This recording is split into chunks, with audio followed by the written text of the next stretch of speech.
आज आपकी मुलाकात हुई है, 1 घंटे तक मुलाकात चली है, क्या अच्छी मुलाकात हुई। इतने मुद्दे हैं देश के, आप खुद देख लो किस रूप में आज मुल्क चल रहा है,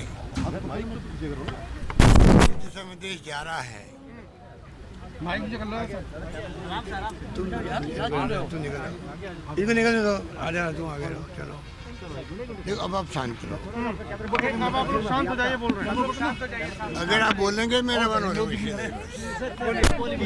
देखिए कि बहुत अच्छी बातचीत हुई, क्योंकि हालात बहुत गंभीर है देश के। जिस रूप में किस दिशा में मुल्क जा रहा है, किस दिशा में जाएगा किसी को नहीं मालूम है। लोकतंत्र खुद ही खतरे में है, संविधान खतरे के अंदर है, क्योंकि कानून का राज जो होना चाहिए जिस रूप में, जब आप जुडिशरी को, जब आप एजेंसियों को, जो इनकम टैक्स हो, ईडी हो, सीबीआई हो, उनका दुरुपयोग करोगे, तो ये जो हम लोग यहाँ बैठे दिल्ली में, उनसे ज़्यादा उनको मालूम है जो भुगत भोगी हैं राज्यों के अंदर, जिलों के अंदर। जहाँ राज्य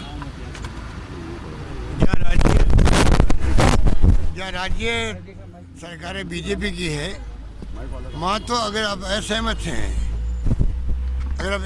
हैं तो आप देशद्रोही हो। जिस मुल्क में ये हालत बन जाए, चाहे मीडिया हो, चाहे वो साहित्यकार हो, चाहे लेखक हो, चाहे पॉलिटिशियन हो, आप असहमति व्यक्त नहीं कर सकते। उनमें टॉलरेंस पावर नहीं है जो होनी चाहिए लोकतंत्र के अंदर। सबसे बड़ा गुण लोकतंत्र ये होना चाहिए कि आप टॉलरेंस पावर रखो। आपका आलोचक क्या कहता है, आपका विपक्षी क्या कहता है, उसके बाद आप फैसला लो। फैसला आपको लेना है। आप उनकी बात सुनने नहीं चाहते हो और देशद्रोही का मुकदमा लगा देते हो, जेल भेज देते हो, ये कहाँ का न्याय है। तो देश के हालात बड़े गंभीर है, तो चिंता लगी हम लोगों को। आज मैं मुख्यमंत्री हूँ, पर आज आप बताइए कि मुख्यमंत्री के रूप में मेरा कर्तव्य बनता है कि हालात जो है उनसे मैं वाकिफ करूँ, मेरे नेता को। इसलिए मैं हालात बने हुए हैं, चिंताजनक है। पेट्रोल डीजल के दाम, गैस के दाम बढ़े हैं। आम जनता इतनी गहरे जा नहीं सकती है। केंद्र सरकार को चाहिए कि वो राज्य सरकार को मदद करे, फाइनेंशियली इमदाद करे, फाइनेंशियली मजबूत हो। अल्टीमेटली विकास कहाँ होता है? गांव में होता है, जिलों में होता है, राज्यों में होता है, वो राज्य सरकार करती है। तो केंद्र सरकार को चाहिए वो राज्यों को उल्टा इमदाद करे, मजबूत करे, जिससे कि देश का विकास हो। देश का विकास तब होगा तब राज्य सरकारें विकास के अंदर पूरी तरह भागीदारी निभाएगी अपनी। उल्टा हो रहा है, लूट मचा रखी पूरे मुल्क के अंदर। इन लोगों ने लूट मचा रखी है पूरी। आपका एक्साइज जो लगती है पेट्रोल की, डीजल की, और आपका ले लिया इन्होंने गैस को भी। आपको यहाँ की हैरानी होगी, जो एक्साइज ड्यूटी में हिस्सा मिलता था राज्यों को, उसको कर दिया, मान लीजिए 100 रुपये से 10 रुपये भी ले आए इसके, जिसे हिस्सा उनको नहीं मिल पाए। उस पैसे को शिफ्ट कर दिया एडिशनल एक्साइज ड्यूटी में। और एडिशनल एक्साइज ड्यूटी एक, स्पेशल एक्साइज ड्यूटी 2, और एक सेट लगा दिया एग्रीकल्चर पर। वो पैसा जो होना चाहिए था राज्यों को बंटवारा वाला, उसको सिर्फ उधर कर दिया।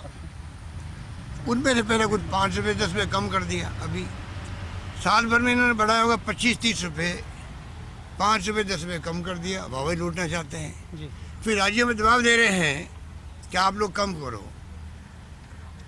सबको मालूम होना चाहिए जितना कम ये करेंगे, उसके रेशियो में स्वतः ही राज्यों का पैसा कम हो जाता है। क्योंकि राज्य के टैक्स जो लगता है, वो लगता है टोटल कितना टैक्स लग रहा है दिल्ली के अंदर, केंद्र में कितना टैक्स लगता है, उस पर टैक्स वैट लगता है। अब मान लीजिए पहले मैंने 10 महीने पहले 2% कम किया अपना आप ही, उसको किसी राज्य ने नहीं किया था, मैंने अकेले नहीं किया था। वो हमें सलाह दे रहे हैं केंद्र सरकार वाले। अमित शाह जी खुद का फ़ोन आया मेरे पास कि भाई आप कम कीजिए। कैबिनेट सेक्रेटरी का फ़ोन आया हमारे चीफ सेक्रेटरी के पास में कि आपके यहाँ वेट कम होना चाहिए। उनको पूछो, 2 बार हमने कम अपनी मर्जी से किया था, अपने पब्लिक इंटरेस्ट में किया था।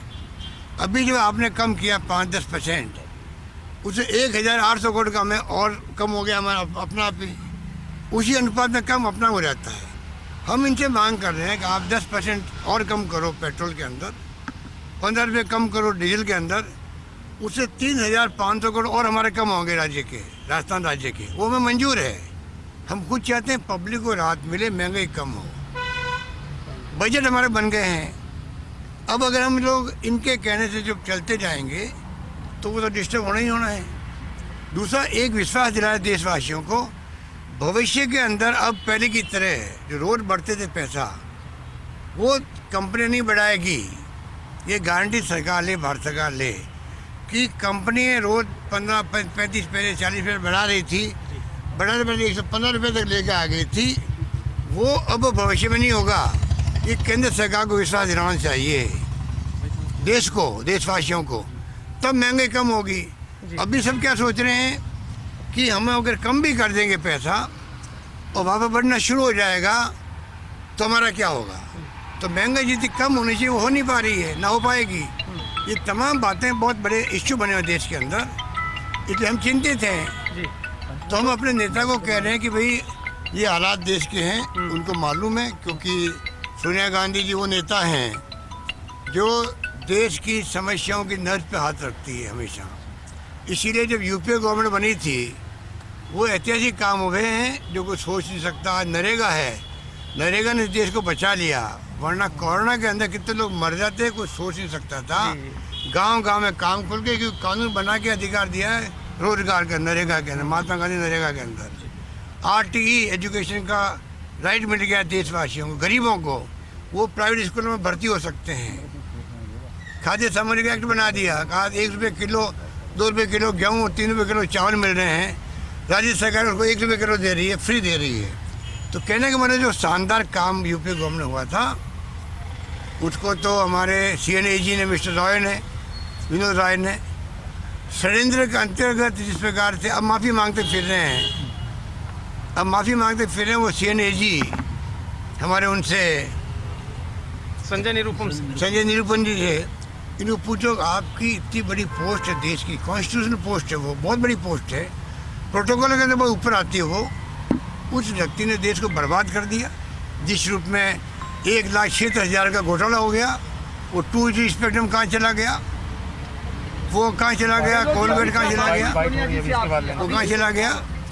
तो ये जो स्थिति बनी है देश के अंदर, उससे पूरा देश डिस्टर्ब है। पोल खुल रही है इनकी, पोल खुल रही है इनकी। यूपीए गवर्नमेंट बदनाम करके सत्ता में आ गए लोग। अब धर्म के नाम पर और जाति के नाम पर अगर आप देश में बंटवारा करोगे, तो मैंने कहा देश की दिशा में जा रहा, किस दिशा में जाएगा, ये मैं क्यों कह रहा हूँ।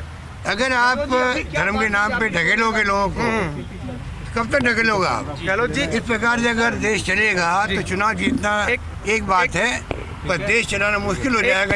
एक छोटा सा सवाल है कि कल आपने प्रियंका गांधी से मुलाकात की, आज सोनिया गांधी से मुलाकात की, तो देश और लोकतंत्र के खतरे के अलावा राजस्थान के मंत्रिमंडल विस्तार, राजनीतिक नियुक्तियों, इन पर भी कोई बातचीत हुई क्या।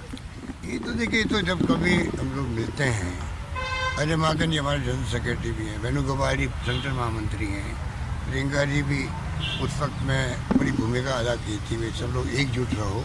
तो हम तो जब कभी मिलते हैं तो चर्चा होती रहती है, पहले भी होती रही है। पर मैं आप सबसे आग्रह करूँगा, थोड़ा सब्र रखें, आप लोग थोड़ा सब्र रखें। मीडिया वाले चला के इतनी न्यूज़ें देते हैं बड़ा करके कि और डेट घोषित कर देते हैं, जो डेट मुझे नहीं मालूम होती है। अखबार में पढ़ता हूँ मैं कि इस तारीख को, 28 तारीख को रिसफल हो रहा है। ये सपना कैसे आता है। सर आप क्लियर कर दीजिए ना कि होगा कि नहीं होगा, होगा तो कब होगा। नंबर 2, होगा कि नहीं होगा। राहुल गांधी से हमारी मुलाकात ही नहीं होती है। 16 तारीख को जब मैं आया था तो मेरी मुलाकात ही नहीं हुई उनसे। और अखबार के लोग लिखते हैं राहुल गांधी ने अशोक गहलोत को डांट पिला दी, राहुल गांधी ने उसकी तरफ भी देखा, राहुल गांधी ने ये सुझाव दे दिए। जब राहुल गांधी मीटिंग में नहीं है, मिले ही नहीं हम लोगों से, कैसे दे सकते हैं। ये कमेंट्री कैसे आ सकती है। भाई कोई अंदर वीडियो लगे हुए हैं, कैमरे लगे हुए, क्या होता है। इतनी क्रेडिबिलिटी मैं समझता हूँ। मीडिया वालों ने आग्रह करूँगा मैं तो मेरा बचपन से ही मीडिया फ्रेंडली रहा हूँ। बिल्कुल सर। और मीडिया उसके बाद में ही अगर इस प्रकार की स्टोरी देगा तो मीडिया की क्रेडिबिलिटी कम होती है। अब होगा कि नहीं सर मंत्रिमंडल विस्तार, ये बताइए ना आज सर। क्या मुलाकात में क्या अब होगा कि नहीं? सर कैबिनेट रिशफल होगा या नहीं होगा, सिर्फ हाँ या ना इसमें होगा, जवाब और होगा तो कब होगा? देखिए तो हाईकमान तय करेगा कि कब रिशफल होना है। हमने छोड़ दिया हाईकमांड पर। जो मुझसे इंक्वायरी की गई राजस्थान के बारे में मैंने ब्रीफ कर दिया है, सब बातें ठीक है। और अजय माकंडी हमारे मामले आते रहते हैं वहाँ पर, उनको सारी जानकारी वहाँ पर है। मैं उम्मीद करता हूँ कि वो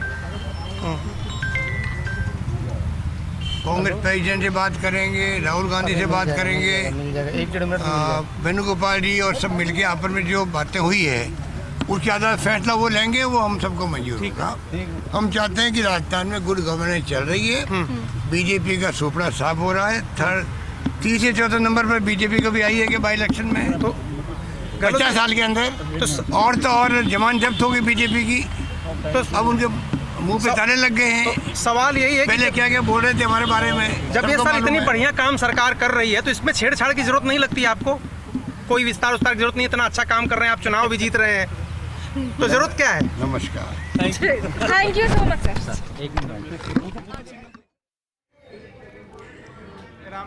तो ये सुपर एक्सक्लूसिव तस्वीरें आपने देखी और मीडिया से मुखातिब हुए, हालांकि बार बार जिक्र दिल्ली मीडिया का भी करते रहते हैं सीएम अशोक गहलोत। और आज जब रवाना हुए 10 जनपद से, ऐसा लगा आईसीसी जा रहे हैं, आगे जाके गाड़ी रुकी और उसके बाद मीडिया यहाँ पर मौजूद रहा और मीडिया से खुलकर बात उन्होंने की, तमाम अहम पहलुओं की बात रखी। केंद्र सरकार पर हमला बोला, क्यों वेट कम करने की बात लगातार केंद्र सरकार दबाव जिस तरह से बना रही है, लेकिन उन्होंने पूरा वो कंडीशन बताए कि कैसे कैलकुलेशन होता है और कैसे यहाँ पर मैथमेटिकल कैलकुलेशन हुआ और उससे ऑटोमेटिक ही कम होता है। फिर इसके बाद दबाव किस वजह से बनाया जा रहा है, जो केंद्र से पैसा आना चाहिए था वो यहाँ राज्यों को नहीं मिल रहा है, नुकसान राज्यों को अलग है।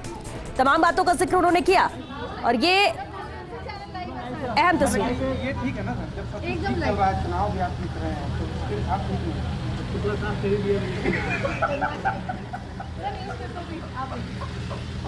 सर आज रहेंगे क्या? आज हैं?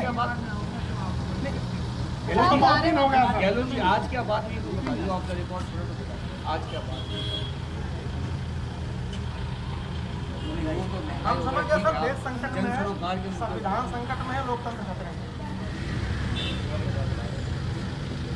बता देना अगर आना हो, मैं रेडी हूँ। तो ये तस्वीर आप देख रहे हैं। हालांकि मीडिया से बातचीत करने के बाद अब ऑफ द रिकॉर्ड कुछ बातें जो सवाल करना चाह रहे थे पत्रकार, क्योंकि जानना यही चाह रहे कि राजनीतिक नियुक्तियां, मंत्रिमंडल विस्तार होगा तो कब होगा, और इसे लेकर भी चुटकी जरूर मुख्यमंत्री ने ली की तो हमें नहीं पता होता, लेकिन मीडिया बता देता है कि इस तारीख को होना है, रिशफल होना है। चुटकी ली उन्होंने कि आखिर आप लोग को सपना कैसे आ जाता है, तो मुझे भी पता नहीं होता, लेकिन फैसला आलाकमान पर छोड़ दिया है। बातचीत इस पर हुई है, जो फीडबैक मुझसे मांगा गया राजस्थान को लेकर वो मैंने फीडबैक दे दिया, फैसला आलाकमान को लेना है। तो जब वो तय करेंगे रिशफल को लेकर तब रिशफल होगा, तो इसलिए अभी कुछ कहना जल्दबाजी है। पेट्रोल के दाम इन्होंने लड़ा दिए, मैं पूरी बात कर नहीं पाया, आप डिस्टर्ब कर रहे थे। सर पेट्रोल डीजल के दाम का क्या रहेगा? पेट्रोल डीजल के दाम जो है इनको जिस प्रकार इन्होंने कम किए हैं, हमने इनसे मांग करी, प्रधानमंत्री जी को मैंने पत्र लिखा है कि आपको चाहिए कि आप और कम करें, आप कम करें हमारा अपना आप कम हो जाएगा। अभी तक हमारा 2800 करोड़ कम हो चुका है, अगर वो कम करते हैं 3500 करोड़ और कम होंगे हमारे, वो हम भुगतने के लिए तैयार हैं। बात तो वही है ना, अगर वो कम और करते हैं तो पूरे देश में एक मैसेज जाएगा और हमारे खुद के 3500 करोड़ और कम होंगे हमारे, तो 3500 वो 2800 करोड़ ये समझ लीजिए आप लोग, 5-6 करोड़ हजार कम होंगे हमारे, वो हम तैयार हैं भुगतने के लिए। परंतु आप लड़ा रहे हो, आपस में राज्यों को लड़ा रहे हो। अब चारों और हमारे वहाँ कम किए सब राज्यों ने, पंजाब ने कम कर दिए मान लीजिए, तो राजस्थान कम करने पड़ेंगे। हम अपना फाइनेंशियल मैनेजमेंट कर रहे थे, हम खुद आगे बढ़ के 10 महीने पहले मैंने खुद 2% कम किए और हम कम करते, पर आपने जिस प्रकार बढ़ाए हैं पैसा पूरे देश के अंदर, इतिहास में इतना पैसा कभी नहीं बढ़ा होगा, बढ़ा गया आपने मामूली सा कम कर दिया। आप चाहते क्या हो, ये समझ के परे है कि आप इतना पैसा क्यों बढ़ा रहे हो, क्यों लूट रहे हो आप? अंतर्राष्ट्रीय कीमतें कम हो गई तभी आप लूट रहे हो। यूपीए गवर्नमेंट वक्त में तो अंतर्राष्ट्रीय कीमतें चली गई थी आकाश तक, तब भी उन्होंने 60-70 रुपये रखा। कंपनियों को उन्होंने अनुदान दिया होगा, बॉन्ड खरीदवाए होंगे, पर जनता को तकलीफ नहीं दे रही। ये सरकार जनता को तकलीफ दे रही है, जेब खाली करवा रही है। जिनको स्कूटर है या 2 व्हीलर उनकी क्या हालत होती होगी, किसान की क्या हालत होती होगी, ये इनको चिंता नहीं है। और ये राज्यों को टेलीफोन करवा रहे हैं सब जगह कि आप कम करो। अरे आप कम करोगे तो राज्य सरकार तो अपना कम सत्य हो जाएगा। आप इस प्रकार क्यों नहीं करते हो, खुद क्यों नहीं कम करते हो? हमें तो करना पड़ेगा, सब राज्य करें, हम क्यों नहीं, हम पीछे क्यों रहेंगे? हम अपना मैनेजमेंट देख रहे हैं जिससे कि जनता को तकलीफ नहीं हो। मीडिया से मुखातिब हो रहे थे मुख्यमंत्री अशोक गहलोत। हालांकि इससे पहले भी बातचीत हुई और उसके बाद फिर उन्होंने दोहराई ये बात कि किस तरह से पेट्रोल डीजल के दाम यानी वैट कम करने को लेकर राज्यों पर प्रेशर क्रिएट किया जा रहा है, दबाव बनाया जा रहा है, लेकिन ये ऑटोमेटिक कम हो जाता है। ये बात क्यों नहीं समझ में आती और केंद्र सरकार करे कम और ज्यादा दाम कम करेगी तो ऑटोमेटिक ही राज्यों में भी वैट कम हो जाएगा। हालांकि इसके अलावा भी केंद्र सरकार पर प्रहार किए, कई सवाल उठाए। यहाँ पर राजनीतिक नियुक्तियों को लेकर जरूर उन्होंने कहा कि होना तय है, होगा, लेकिन कब होगा ये अभी मैं भी नहीं कह सकता हूँ। मंत्रिमंडल विस्तार राजनीतिक नियुक्तियों का फैसला तो आला कमान पर छोड़ा है, आला कमान जब फैसला लेगा वो सामने आएगा। जो तारीख मुझे नहीं पता होती वो मीडिया वाले छाप देते हैं। ये उन्होंने चुटकी ली मीडिया पर कि कैसे न तारीखों का पता होता है, न उस पर कोई चर्चा होती है, न कोई मुलाकात होती है, लेकिन मीडिया पर, खासतौर से प्रिंट मीडिया पर जिस तरह से एक न्यूज़पेपर पर छपा था और उसका जिक्र उन्होंने पहले किया, उसकी वो बात भी उन्होंने यहाँ पर कही। दिल्ली न्यूज़ एडिटर अदिति नागर लगातार हमारे साथ बनी हुई। अदिति, अभी हमने दिखाया दर्शकों को मुख्यमंत्री अशोक गहलोत मीडिया से मुखातिब हुए, तमाम अहम बातों का जिक्र किया, लेकिन ये भी साफ कर दिया कि फैसला आला कमान पर छोड़ दिया राजनीतिक नियुक्तियों को लेकर। देखिए, उन्होंने एक लाइन कही कि मैंने अपना पक्ष आला कमान के समक्ष रख दिया है, अब फैसला आला कमान को करना है। तो आई थिंक पहले भी वो बहुत लंबे समय तक वो कह चुके हैं कि जो कुछ भी फैसला लेना आला कमान को करना है, लेकिन क्योंकि इस बार बुलाया गया, लंबा डिस्कशन हुआ, तमाम चीजें हुई, तो शायद ये बोलना सेफ है कि जो मैं चाहता था, मेरा पक्ष है, वो मैंने आला कमान के सामने रख दिया है।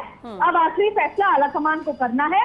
लेकिन उनकी सारी बातों में ये संकेत जरूर साफ हो गए कि अब मंत्रिमंडल में ज्यादा देरी नहीं होगी। अब मंत्रिमंडल विस्तार और पॉलिटिकल अपॉइंटमेंट कभी भी हो सकते हैं, क्योंकि अब सारी बात आला कमान तक जिस तरीके से गई है, हालांकि एक बेहतर तरीका है, क्योंकि मुख्यमंत्री अशोक गहलोत हमेशा ये कहते आए हैं कि मैं किसी भी चीज पर एडमेंट नहीं हूँ, और क्योंकि वो प्रदेश के मुखिया हैं तो उनका जो पक्ष है वो उन्होंने आला कमान के सामने रख दिया है।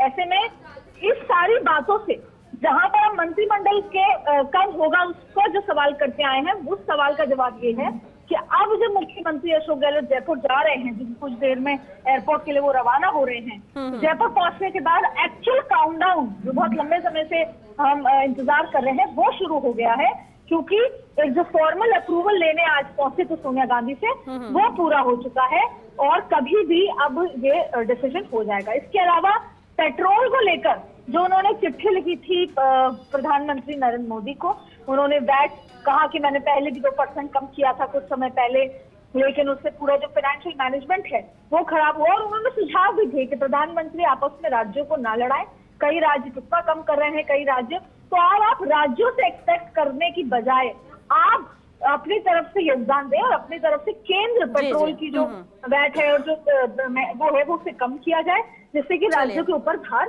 ना पड़े। चलिए अदिति, बहुत शुक्रिया अदिति आपका इस पूरी जानकारी के लिए, बातचीत के लिए।